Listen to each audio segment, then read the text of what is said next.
अपना question number है 10।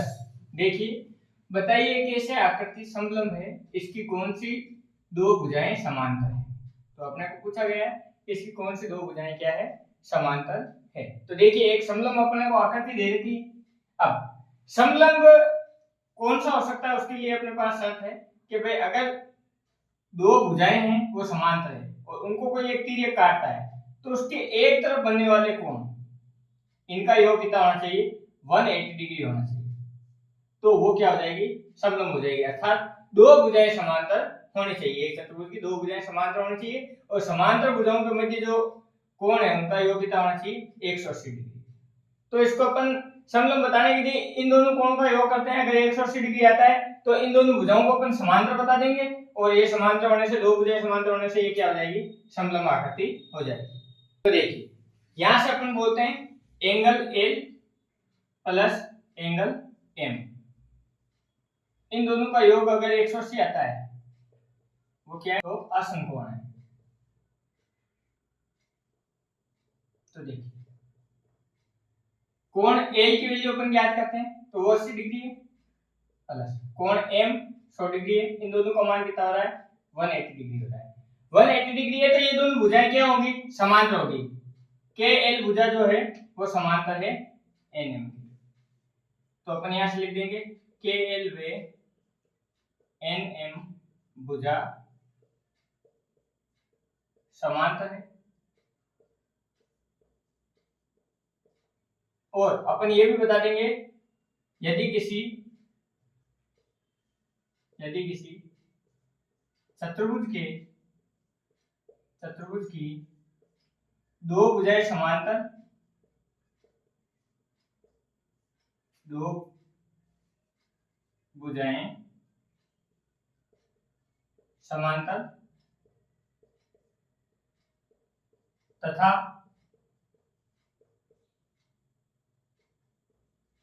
उनके मध्य बने कोणों का योग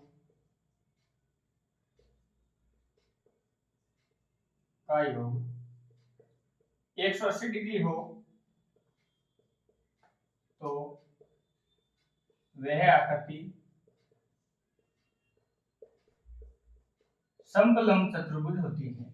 समलंब चतुर्भुज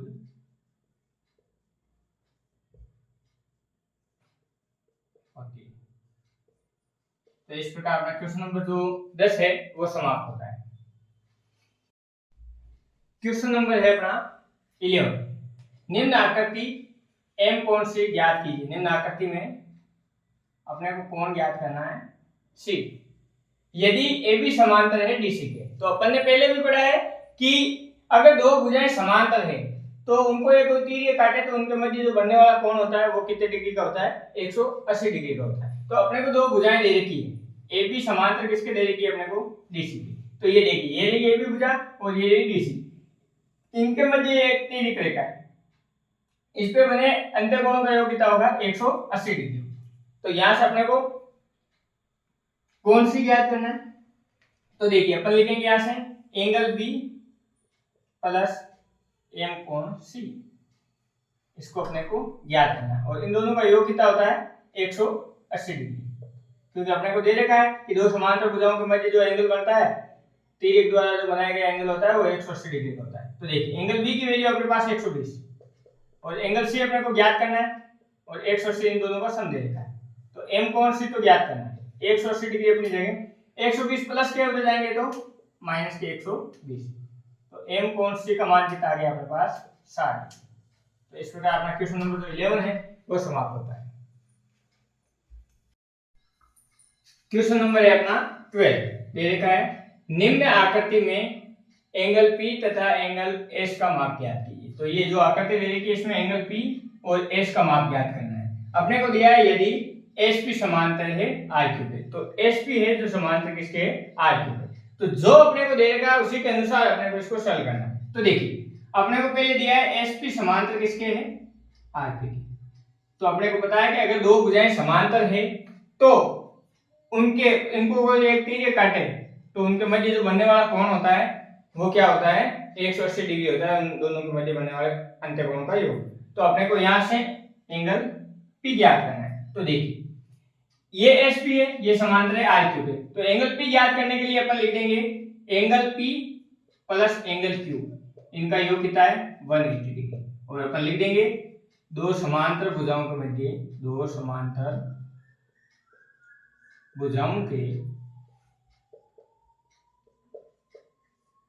के मध्य बने अंत्यकोणों का योग